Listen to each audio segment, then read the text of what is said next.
Dmitry Medvedev et Vladimir Poutine, le 15 janvier 2020 à Moscou. Droit d'auteur et pas.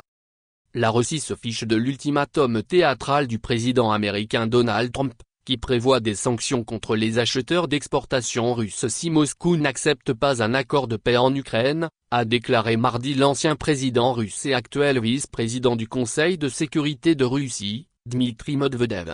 La Russie s'en fichait. Trump, assis aux côtés du secrétaire général de l'OTAN, Mark Rutte, dans le bureau ovale, a annoncé lundi de nouvelles armes pour l'Ukraine et a menacé d'imposer des droits de douane secondaires de 100% aux acheteurs d'exportation russes, dont le pétrole brut constitue une part importante. Le président américain a également exprimé sa frustration envers Vladimir Poutine, affirmant qu'il ne voulait pas qualifier le dirigeant russe d'assassin, mais c'est un dur à cuire. Trump a lancé un ultimatum théâtral au Kremlin, a déclaré l'ancien président russe Dmitry Medvedev dans un message en anglais sur X.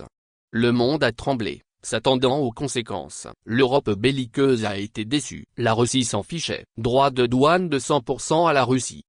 Le Kremlin n'a pas encore commenté les propos de Trump, mais a déclaré lundi qu'il était clair que les États-Unis avaient continué à fournir des armes et des munitions à l'Ukraine.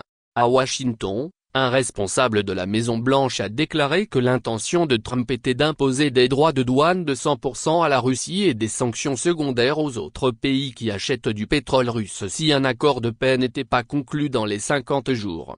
85 des 100 sénateurs américains coparrainent un projet de loi qui donnerait à Trump le pouvoir d'imposer des droits de douane de 500% à tout pays aidant la Russie. Cependant, les chefs de file républicains de la Chambre attendent son feu vert pour un vote. La Chine et l'Inde sont les principaux acheteurs de brut russe. Trump a déclaré à la BBC qu'il n'en avait pas fini avec Poutine et qu'il pensait qu'un accord de paix avec l'Ukraine était envisageable.